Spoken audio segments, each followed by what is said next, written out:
안녕하십니까? 김용일 목사입니다. 오늘은 예수님의 제자들은 세상의 소금과 빛이다, 이런 제목으로 하나님 말씀 함께 나누도록 하겠습니다.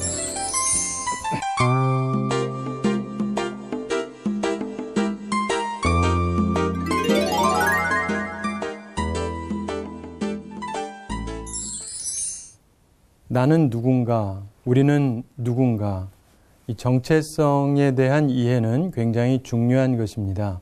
근데 예수님께서 오늘 본문 13절 초반에서 너희는 세상의 소금이다, 이렇게 말씀하셨습니다. 그리고 14절 초반에서 너희는 세상의 빛이다, 이렇게 말씀하셨습니다. 그래서 예수님께서 우리에게 세상의 소금이요 빛이라고 말씀하셨는데, 이것은 우리를 위해서 주시는 찬사요, 또한 우리를 위해서 주시는 격려의 말씀인 것입니다. 우리가 무가치한 존재가 아니라는 것입니다.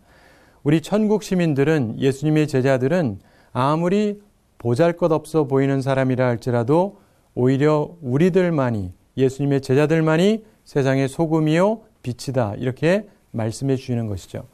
그래서 본문의 말씀은 우리가 세상하고 얼마나 다른지, 그러면서 동시에 얼마나 세상하고 밀접한지를 설명해 주시는 것입니다. 세상 유익을 따라 사는 마음, 세속화되는 것, 이런 것은 정죄되는 것이고, 동시에 무관심한 것, 고립주의, 이것도 역시 정죄되는 것입니다. 우리가 소금이라고 하는 것은 순수한 소금으로 남아있을 때, 그리고 활용될 때 요긴한 것이 되는 것이죠. 그리고 빛도 마찬가지입니다. 역시 참된 빛인 경우에 한해서 유익한 것입니다. 여러분, 소금은 음식 위에 뿌려져야 맛이 나고, 또 빛은 어둠을 밝혀야만 합니다. 빛은 숨기는 것이 아니죠. 그래서 우리의 기능, 소금의 기능, 빛의 기능이 있는데, 소금은 그 기능이 소극적인 기능입니다. 은밀하게 작용하지 않습니까? 빛은요, 적극적인 기능을 얘기합니다. 공공연히 드러낼 수밖에 없어요. 그래서 우리 예수님의 제자는 누군가, 우리의 정체성을 정확히 이해해야 됩니다. 세상의 소금이요, 세상의 빛인데, 따라서 우리는 소극적으로 은밀하게 움직이는 것도 있고, 또 보여지면서 해야 되는 일도 있다는 것입니다. 이것을 우리가 균형 있게 이해하면서 살아갈 필요가 있는 것이죠. 우리 고대 시대에 그 소금이라고 하는 것은 굉장히 중요한 것이었습니다. 오늘날도 그렇지만 예수님 시대에 소금은 특별히 더 귀중한 것이었고, 그래서 헬라 사람들은 소금을 마치 하나님, 신과 같다고 생각을 했습니다.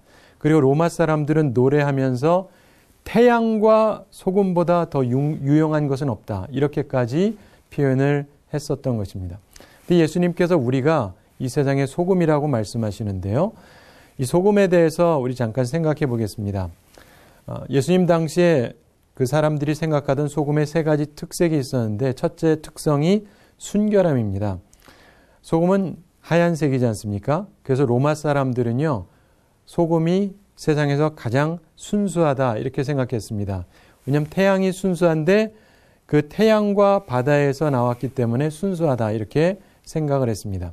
그래서 신에게 헌납되는 것 중에 가장 기초적인 것이 바로 소금이었습니다. 우리가 구약 성경을 살펴봐도 구약에 유대인들도 제사할 때 하나님께 소금을 바치는 내용이 나옵니다. 그래서 우리 그리스도인들은 순결한, 순수한 모범이 되어져야 한다고 우리가 생각을 할 수가 있습니다. 오늘날 현대의 위기는 도덕이 저하되고 정직의 표준이 내려가고 양심의 표준이 내려가고 도덕적인 표준이 점점 낮아져 가고 있습니다.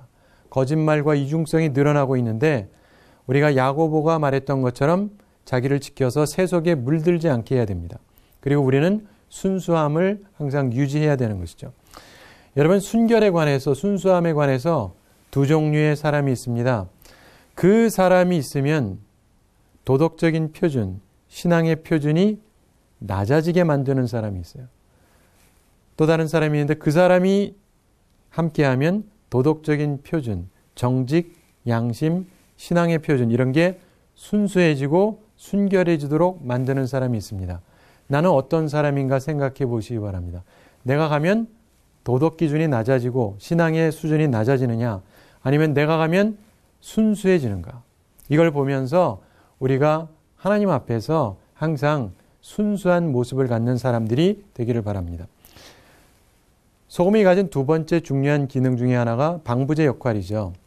그래서 이 변질되지 않도록 보호하는 데 사용이 됐습니다. 요즘에는 냉장고도 있고 냉동고도 있고 그래서 많은 것을 잘 유지하지만 예전에는 그런 기술이 발달하지 않았지 않습니까? 그래서 소금을 가지고 우리가 먹을 수 있는 음식을 오랫동안 유지하는 일을 했습니다. 그래서 고기는 그냥 두면은 생명이 없기 때문에 곧 썩습니다. 근데 소금을 집어넣으면 이게 보존이 돼서 신선미가 오래 가는 거죠. 그래서 소금이 주어지면 고기가 오래 가고, 그리고 여러분 잘 아시는 대로 생선들도 우리나라도 그렇고 다른 나라도 그렇고 경우에 따라서 소금에 절여서 오래 둡니다. 그러면 오랫동안 먹을 수 있는 것이죠. 우리 그리스도인들은 이 세상에서 부패를 막아주는 방부제 역할을 할 수 있다는 것입니다. 우리 현대의 위기가 뭐냐면 세상이 계속 부패되어져 간다는 것입니다. 누군가 막지 않으면 역겨운 냄새가 풍겨지고 악한 상황이 계속될 것입니다. 그래서 이 부패에 대해서도 두 종류의 사람이 있는데요. 한 종류는 그 사람이 있으면 분위기가 쉽게 타락하고 부패하는 분위기로 이끌어가는 사람이 있고요. 다른 사람이 있는데 그 사람이 있으면은 변질을 막고 부패를 막고 좋은 분위기, 신선한 분위기를 만들어내는 사람이 있습니다. 그런 면에서 나는 어떤 사람인가를 생각해 보시기 바랍니다. 그리고 내가 감으로 해서 부패가 막아지고 보다 좋은 분위기를 만들어갈 수 있는 그런 우리들이 되기를 바랍니다. 세 번째로 이 소금의 역할은 음식의 맛을 내는 겁니다. 사실은 오늘 본문에서 보면은 소금의 특성에서 가장 중요하게 얘기하시는 이 세 번째 기능, 이것을 사실 말씀하고 있어요. 예수님께서도 사실은 이 세 번째 기능을 강조해서 설명하시는 것입니다. 본문 13절에 보면 너희는 세상의 소금이니 소금이 만일 그 맛을 잃으면 무엇으로 짜게 하리요? 후에는 아무 쓸데없어 다만 밖에 버려져 사람에게 밟힐 뿐이니라, 이렇게 말씀합니다. 음식에 맛을 내는데 소금이 기본이지 않습니까? 그래서 양념이 없고 짭짤한 소금 맛이 없으면은 음식을 먹기가 참 어려운 것입니다. 제가 어렸을 때 저희 누님이 중학생이 됐을 때 한번 떡볶이를 해주겠다고 만들더라고요. 근데 자기가 처음 만드는 거였는데 이렇게 만들었는데 보니까요, 모양이 참 먹음직스럽게 보여요. 그리고 향도 괜찮은 것 같아요. 그래가지고 맛있겠다. 처음 만드는데 꽤 잘 만든다. 이렇게 말하면서 딱 먹었는데 맛이 이상한 거예요. 아무 맛이 나지를 않아요. 그때 제가 이게 맛이 안 난다는 거, 맛이 없다는 거, 이게 얼마나 괴로운지를 처음 깨달았습니다. 여러분, 소금이 왜 필요하냐면 우리가 무언가를 먹어야 생명을 유지할 수 있잖아요. 근데 기본적으로 맛이 나야 넘기기가 쉬운데 맛이 없는 걸 계속 먹는 건 고역입니다. 근데 우리의 삶에서 생명을 불러일으키기 위해서 꼭 필요한 음식, 이걸 먹을 때 소금이 들어가면 이것을 즐겁게 먹을 수가 있어요. 그런 것처럼 우리들의 삶에 있어서 우리 그리스도인들은 맛을 내는 존재가 되어야 된다는 것입니다. 하나님의 말씀을 사람들이 먹어야 삶을 유지할 수 있는데 우리들의 삶 속에서 우리가 소금처럼 맛을 내는 역할을 해야 사람들이요 하나님의 말씀을 받아들이게 됩니다. 따라서 우리가 우리의 삶 가운데서 소금과 같은 맛을 내줘야 다른 사람들도 하나님의 말씀을 받아먹게 되는 거예요. 가치가 있다고 생각하기 때문에. 그래서 우리가 이 세상에서요 인생의 맛을 제공해주는 사람이 되어야 됩니다. 삶의 의미를 부여해야 되는 것이죠. 여러분, 현대의 위기가 뭐냐면 세상은 예전에 비해서는 그래도 많이 부유해졌습니다. 근데 맛이 없어져요. 자살하는 사람이 계속 늘어납니다. 못 살아서라기보다 사는 의미를 못 느끼는 거예요. 누군가가 맛을 주지 않으면은 먹기 힘든 음식처럼 인생이 점점 힘들어지기 때문에 그렇습니다. 그런 면에서 인생의 맛에 대해서 두 종류의 사람이 있다고 볼 수 있어요. 한 종류는 그 사람이 있으면 쳐다보기도 싫게 만드는 사람이 있어요. 어떤 음식은 쳐다보기도 싫잖아요. 그런 존재가 있습니다. 또 다른 사람이 있는데 그 사람이 있으면 음식 맛이 나는 거예요. 인생의 맛을 주고 즐거움을 주는 사람이 있습니다. 나는 어떤 사람인가 생각해 보시기 바랍니다. 근데 사실은요, 인생에 관해서 맛에 대해서 두 종류가 아니라 한 종류가 더 있습니다. 그 한 종류가 뭐냐면 세 번째 종류는 변질된 맛을 내는 사람이에요. 이런 사람이 예수님의 제자 중에 있을 수 있다는 거예요. 불순한 맛이 섞여가지고 이상한 맛을 내는 거예요. 이것도 아니고 저것도 아니고 이상한 맛을 내는 거예요. 그래서 예수님께서 이 말씀을 하시면서 13절에 너희는 세상의 소금이니 소금이 만일 그 맛을 잃으면 무엇으로 짜게 하리요. 후에는 아무 쓸데없어 다만 밖에 버리워 사람에게 밟힐 뿐이니라. 이렇게 말씀합니다. 여러분, 우리나라 소금은요, 맛을 잃지를 않는데 이스라엘에 가면은 다른 형태의 소금이 있어서 어떤 소금들은요, 맛을 잃는 소금이 있어요. 그러면 그 다음에 이상한 맛을 냅니다. 그래서 좋은 맛을 내라고 뿌렸는데 이상한 맛을 내는 거예요. 그럼 사람이 먹을 수가 없죠. 그렇기 때문에 그거를 그냥 바깥에다 버립니다. 길가에다 버리면 사람들이 실제로 밟고 지나갔습니다. 이 말씀을 우리에게 말씀해 주시는 이유가 뭐냐면 소금이 맛을, 순수한 맛을 유지하고 맛을 내기 때문에 그러는 것이지 소금 맛이 변질되어지면 무용지물이 된다는 거예요. 아무짝에도 쓸모가 없다. 그래서 우리 그리스도인들이 우리가 감당해야 되는 자기 사명을 감당해 나가지 않으면 멸망의 길에 서는 것과 같다라고 예수님께서 말씀하시는 것입니다. 유대인들의 풍습에 보면은 유대인들 중에서 배교했다가 다른 종교로 갔다가 다시 돌아오면 정식으로 받아들이기 전에 참회하는 그런 과정을 가졌습니다. 그러면서 회당문에 누워서, 우리식으로 얘기하면 교회 문에 누워서 사람들로 하여금 들어갈 때 밟고 들어가게 하는 풍습이 있었다 그래요. 그러니까 이 사람이 무가치한 일을 했었다는 거죠. 자, 우리의 삶 속에서 정말 무용지물이 되지 말아야 되는 것입니다. 우리의 삶 속에서 내가 있기 때문에 사람들이 인생의 맛을 느끼는 사람, 내가 있기 때문에 사람들이 죽고 싶던 사람이 살 소망을 얻는 사람, 이러한 일을 위해서 사용되는 세상의 소금과 같은 우리들이 다 되기를 바랍니다. 두 번째로 예수님께서 우리는 세상의 빛이다 또 이렇게 말씀하셨습니다. 이것은 예수님께서 우리에게 주신 위대한 찬사입니다. 왜냐하면 예수님의 본질을 우리에게 말씀하신 거예요. 왜냐하면 예수님이 세상의 빛이거든요. 제가 교우들에게 간혹 이야기하는 게 있습니다. 세상의 빛이라는 말을 하도 많이 들으셔서 교우들은 그거를 그냥 그런가 보다 이렇게 생각하는데요. 교우들에게 여러분은 목사입니다. 그러면 대단하게 생각해요. 그래도 좀 나은 것 같다고 생각해서. 그런데 그보다 훨씬 중요한 말씀이에요. 예수님이 세상의 빛이신데 너희가 세상의 빛이다라고 말씀하셨기 때문에 보통 사람들에게 너희가 목사다 하는 것보다 훨씬 더 귀중한 말씀을 하신 거예요. 예수님의 역할을 우리에게 투영해 주신 것입니다. 우리의 정체성이 거기에 있다는 것이에요. 그래서 우리는 예수 그리스도 안에서 빛이 되는 거지 않습니까? 그래서 예수님이 참된 빛이시고 그 빛을 받아서 우리가 파생적으로 다른 사람들에게 빛을 전달할 수 있는 것입니다. 우리가 세상의 빛으로서 살아가야 되는데 본문에서 말하는 세 가지 빛의 기능이 있습니다. 첫째가 모든 사람에게 비추어진다는 거예요.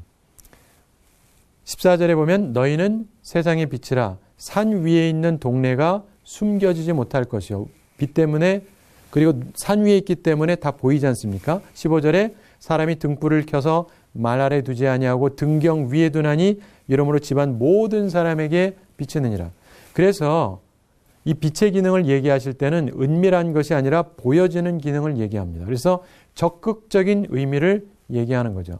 우리 그리스도인들이 때로는 은밀하게 행동해야 되지만 때로는 적극적으로 보여지게 움직일 필요가 또한 있는 것입니다.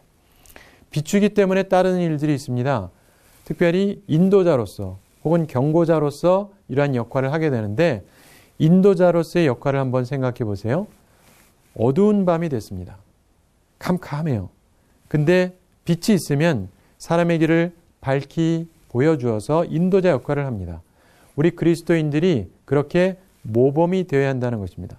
많은 사람들이 인생길을 어떻게 가야 될지 알지 못할 때 우리들이 그 길에서 모범을 보여줘야 한다는 것입니다.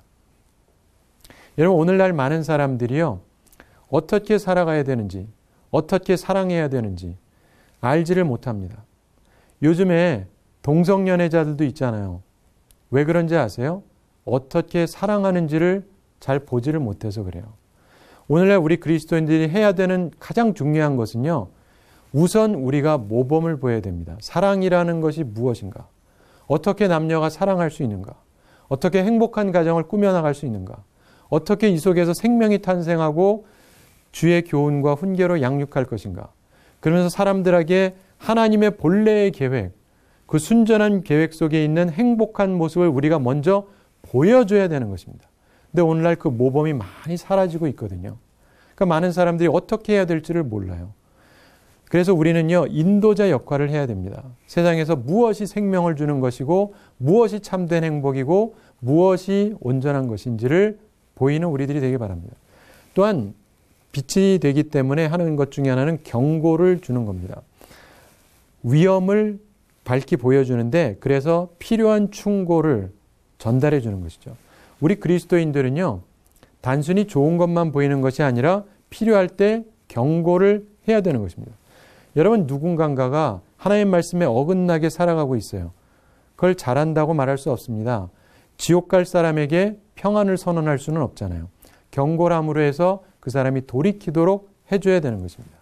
그래서 우리 그리스도인들이 살아가면서 해야 되는 첫째 중요한 것 중에 하나는 보여지게 하는데 사람들에게 인도자가 되어서 어떻게 가야 될지 그리고 어떤 길을 경고함으로 해서 그쪽으로 가면 안 된다는 것을 보여줘야 하는 것입니다. 또한 두 번째로 빛이 가지고 있는 중요한 역할은요, 착한 행실입니다. 16절에 보면 이같이 너희 빛이 사람 앞에 비치게 하여 그들로 너희 착한 행실을 보고 하늘에 계신 너희 아버지께 영광을 돌리게 하라. 이렇게 말씀하시는데 그 16절 초반에서 이같이 너희 빛이 사람 앞에 비치게 하여 그들로 너희 착한 행실을 보고 이렇게 말씀하죠. 자, 이것은 우리 삶의 분명한 행실, 믿음의 열매들이 있어야 된다는 것을 말씀하는 것입니다. 그런 착한 행실에 대해서 이제 앞으로 우리가 언급하게 됩니다. 예수님께서 이 산상수훈을 통해서 어떻게 하는 것이 착한 일인지를 하나하나 보여주십니다. 이후에 우리가 알게 되겠습니다마는 형제에게 노하지 말라라든가 이 분노의 문제, 분노를 잘 다스리라고 말씀하고 원수를 사랑하라는 말씀도 하시고 핍박하는 자를 위해서 기도하라 이런 말씀도 하시고 도움 필요한 사람을 보면 도와주는데 나팔을 불지 말고 은밀하게 하라고 얘기하시죠. 남을 비판하지 말라는 말씀도 합니다. 여러 가지 이야기들을 주님께서 말씀해 주시는 것이죠. 그래서 우리가 어떻게 해야 착한 행실을 가지고 살아갈지를 이제 말씀해 주십니다. 근데 기본적으로 우리가 예수 그리스도의 가르침을 따라서 착한 행실을 가져야 되는 것입니다. 이런 착한 삶을 사는 사람의 모습은요, 반드시 사람의 눈에 뜨이게 됩니다. 그리고 그게 좋은 거죠. 더 나아가서 이게 예수님께서 원하시는 것입니다. 그래서 우리는 세상의 빛이 되어서 이 세상의 인도자가 되고 경고를 주면서 동시에 우리가 착한 행실을 보이는 것입니다. 세 번째로 이 빛의 기능이 하는 것은 하나님께 영광을 돌리는 것입니다. 참된 빛은 하나님께 영광을 돌립니다. 예수님께서 16절 후반에 말씀하죠. 너희 착한 행실을 보고 하늘에 계신 너희 아버지께 영광을 돌리게 하라. 그래서 우리들이 착하게 삶으로 해서 사람들이 하나님께 영광 돌리게 하라는 겁니다. 사람들이 우리 때문에 하나님을 욕하는 것이 아니라 하나님 앞에 영광을 돌리도록. 그래서 우리가 착한 행실을 통해서 우리가 명예를 얻는 것은, 그래서 나 혼자 명예롭게 되는 것은 순수한 빛이라고 말할 수가 없습니다. 착한 행실을 통해서 사람들이 하늘에 계신 우리 아버지께 영광을 돌리게 해야 되는 것이죠. 그것이 순수한 빛이 해야 될 사명인 것입니다. 바로 이것이 우리가 행해야 되는 일입니다. 여러분, D.L. 무디 목사님 계시죠? 참 많은 영혼들을 구원하고 전도를 많이 하시고 많은 사람들을 하나님께로 이끈 훌륭한 목사님이셨는데, 이분이 어떤 집회를 할 때 청년들하고 함께 집회를 했습니다. 근데 몇 청년들이요, 집회 끝나고 나서 철야 기도회를 했습니다. 그리고 아침에 떠날 무렵에 무디 목사님한테 찾아왔어요. 그리고는 목사님을 만났습니다. 목사님이 그들에게 무엇 했느냐 물어봤더니 그들이 이렇게 말하더랍니다. 목사님, 우리 얼굴이 빛나고 있죠. 무슨 뜻인지 아세요? 모세가 하나님을 대면하고 왔을 때 그의 얼굴이 빛나고 있었습니다. 이 생각을 하면서 자기들이 철야 기도했으니까 자기들의 얼굴이 다르지 않느냐, 빛이 나지 않느냐, 이렇게 얘기를 했던 거죠. 그때 무디 목사님께서 부드럽게 이렇게 답변했다 그럽니다. 성경에 보면은 모세는 자기 얼굴이 빛나고 있는 것을 알지 못했습니다. 굉장히 중요한 얘기예요. 자기 스스로 의식하면서 뭘 했던 것이 아니라 자기에게서 자연스럽게 드러났던 것이죠. 여러분, 우리에게 중요한 것이 그것입니다. 우리들이 세상의 빛으로서 살아가는데 우리들이 주님으로부터 빛을 받고 주님을 따라서 주의 말씀대로 살아가게 될 때 자연스럽게 그러한 모습이 나타나게 된다는 것입니다. 바라기는 우리의 정체성을 정확하게 이해하는 우리가 되기 바랍니다. 천국의 복을 가지고 살아가고 팔복을 가지고 살아가면서 동시에 내가 누군지, 우리가 누군지를 정확히 이해해야 됩니다. 우리가 세상에 맛을 내야 돼요. 우리가 이 세상에 빛을 비추어야 됩니다. 그 역할을 제대로 감당하는 우리들이 되기를 바랍니다. 제가 한 가지 이야기를 말씀드리면서 오늘 말씀을 정리하도록 하겠습니다.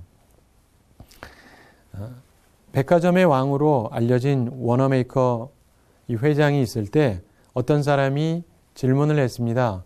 대사업가고 그룹의 회장이라서 할 일이 많으신데 왜 교회에서 교인들하고 시간을 많이 보내시는가 질문했습니다. 그분은 항상 교회에 와서 예배 참석하고 자기가 봉사하면서 특별히 후대를 위해서, 교육을 위해서 애를 많이 썼습니다. 그때 그 워너메이커 회장이 이렇게 말했다 그러죠. 그 이유는 간단합니다. 바로 교회 다니는 것이 저의 사업이기 때문에 그럽니다. 이게 저의 본업입니다. 다른 일들은 하찮은 일거리에 불과한 것입니다. 저는 지금으로부터 45년 전에 하나님이 하신 약속이 확실하다, 이것을 믿게 되었습니다. 그때 제가 깨달은 하나님의 약속, 확실한 하나님의 약속이 뭐냐면 예수님이 하셨던 말씀인데 성경에 하나님께서 이렇게 말씀하셨습니다. 먼저 그의 나라와 그의 의를 구하라. 그리하면 이 모든 것을 너희에게 더하시리라. 저는 그 말씀을 믿습니다. 그래서 지금도 교회, 하나님의 일에 먼저 헌신하는 것입니다. 이렇게 말했습니다. 사랑하는 성도 여러분, 우리들이 살아가면서 우리들이 살아가는 가정이 있고 일터가 있고 그리고 우리가 섬기는 교회가 있습니다. 중요한 것은 여러분 세상의 소금이 되시기 바랍니다. 순수함을 가지세요. 그리고 부패를 막고 진정한 맛을 내는 그러한 우리들이 되기를 바랍니다. 그리고 우리가 또한 세상의 빛이 되어야 할 것입니다. 우리가 일하는 곳, 우리의 가정, 교회, 어느 곳에 있든지 우리가 세상의 빛이 되어야 할 것입니다. 우리가 모범이 되어지고 인도자가 되어지고 또한 경고가 되어지고 착한 행실을 통해서 사람들이 하나님께 영광을 돌리게 하는 삶을 살아가는 우리가 되어야 할 것입니다. 우리 모두 예수님의 말씀 그대로 인생 최대의 찬사, 너희는 세상의 소금이다. 너희는 세상의 빛이다. 이것이 저와 여러분에게 주어진 주님의 찬사라는 걸 기억하면서 그 찬사에 합당한 삶을 살게 되기 바랍니다. 그래서 하나님께 영광 돌리고 참된 천국의 백성의 삶을 살아가는 우리 모두가 되기를 바랍니다. 바라기는 한 주 동안도 오늘 나눈 말씀을 기억하면서 예수님의 제자들은 세상의 소금이요 빛이다. 이 말씀을 기억하면서 여러분의 정체성을 바르게 확립하시고 세상의 소금으로서 빛으로 아름답게 살아가서 하나님께 영광 돌리며 살아가시게 되기를 바랍니다. 감사합니다.